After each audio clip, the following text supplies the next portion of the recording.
અવસર છે રૂડો આજ માને આંગણે, હૈયે હરખ ઘણો વર્તાય છે, હૈયે હરખ ઘણો વર્તાય છે.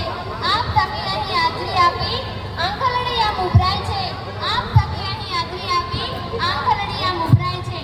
અહીં ઉપસ્થિत सबका मैं स्वागत करती हूँ.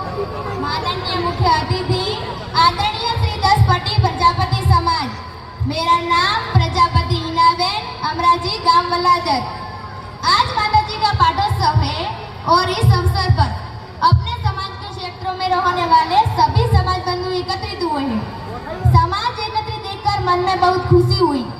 आज मेरे मन में आए दो शब्द समाज के आगे रखना चाहती हूँ कि समाज में जो व्यसन करते हैं उनसे मैं खास कहना चाहती हूँ कि व्यसन के कारण कई परिवार बर्बाद हुए हैं और हमारे आने वाली युवा पीढ़ी को बहुत नुकसान होता है.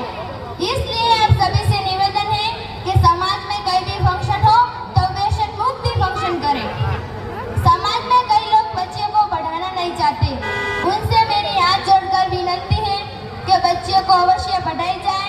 बच्चे दो घरों की एक समान छूटा का जो दूषण है उसे जड़ से मिटाया जाए. समाज के कई भी बंधु इनमें सहयोग ना करें बल्कि दोनों परिवार को समझाकर इसका समाधान किया जाए तब हमारा समाज आने वाले समय में विकसित समाज बनेगा और सम्मानित समाज बनेगा.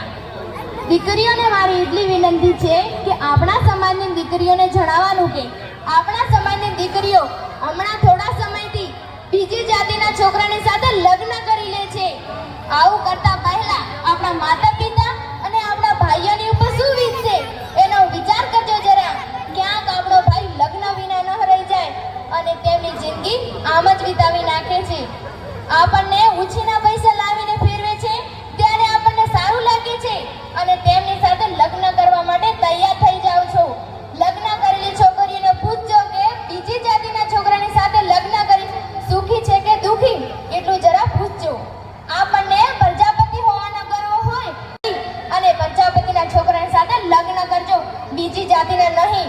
કેમ કે આપણા માતા પિતા અને સમાજને નીચું જોવાનું ન થાય, જેથી કરીને સમાજમાં અપમાન ન થાય તેની લાગણી રાખી વિચારીને આગળનું પગલું ભરજો અને માતા પિતાની લાજ મર્યાદા જાળવી રાખજો.